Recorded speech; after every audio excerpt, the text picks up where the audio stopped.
expectation for the project was very low, honestly, because, you know, when I left that band, I had like a really big mental struggle because I didn't know that I was going to amount to anything after that.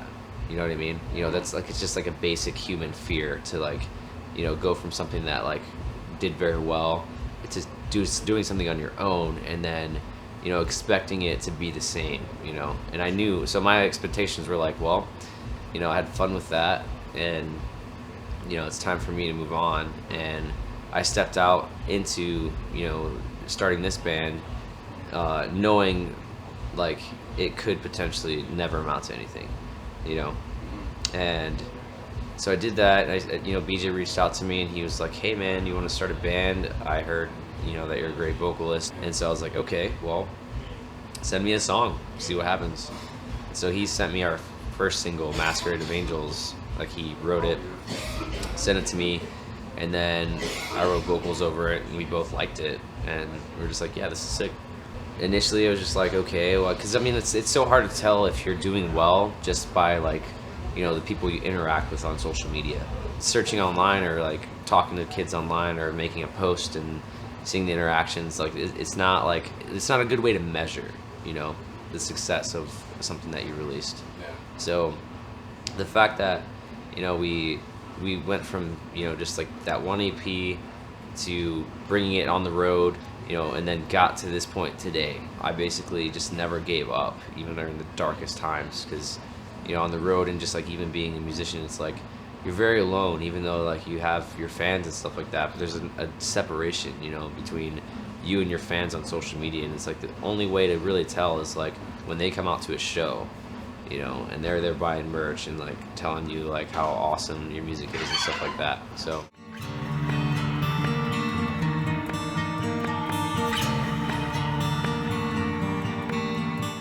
we have the new guitar player, Gabriel Mangold, and he is a spectacular songwriter and spectacular guitar player, techniques and everything. Like him bringing the ambience and like the leads and all that. So like his writing, you know, painted a different picture of what I could put my vocals on top of.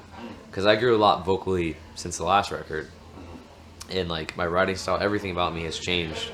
And the fact that he brought in the new elements, like pretty much brought me a new canvas for me to paint over vocally, like literally changed everything. Because, you know, the last two albums were a little bit similar, you know, in certain ways. And so like having him and being able to work with him also brought like more stuff out of me. I think this album came more naturally. I shed a lot of like trying and forcing and like, you know, stuff like that, and just like had fun with it and just like spilled a lot of me into it.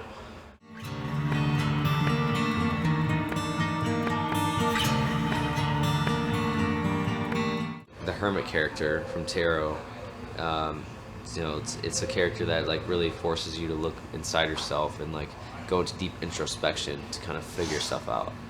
And so the post-apocalyptic world, obviously, and the eclipsed sun kind of stands for like a time of darkness, you know, a time of just like, you know, looking inside yourself and facing your own demons. And that's what all the demons are about too.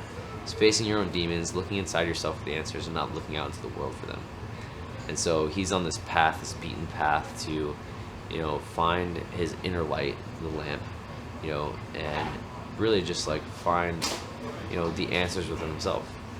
So that's what all the lyrics are about, like all just like this personal journey of mine to like, you know, overcome my inner demons.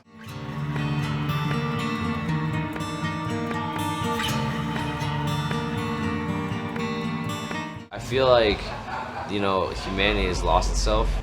I feel like there's more to life than all these minor details of, like in life, just like, oh, you gotta get a job, oh, you gotta do this, oh, you have to like say your prayers tonight, oh, you have to, you know, you have to be a good person to this and then you'll get that in return, like all this shit. I feel like life is so much more simple than that.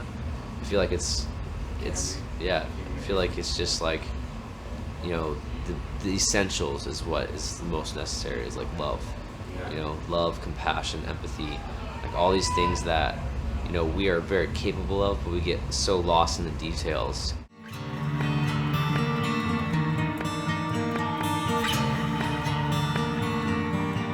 Jason is definitely a child. Like, his humor is just very, like, young and, like, fresh, and just, it's just he's hilarious. A hilarious person.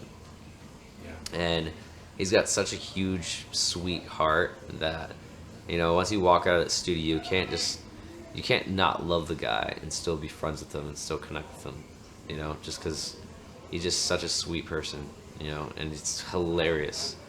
This is our first time where we all went to the same studio, spent, you know, however much time together, and actually tracked it in the studio with him, you know. What was that like for you guys? For me, it was really stressful because his workflow is a lot slower than mine and tedious, and he takes a lot of breaks to do things, and I'm sitting here like, just let me at him, let me go, I want to do this, come on, you know, I want to finish it. And so, like, it was a lot more stressful, but I think the end product is worth it, just because, you know, he got all the takes with that, you know, captured, like, the emotion and, like, the rawness of my vocals. So I was like, yeah, it turned out really good. It's worth it.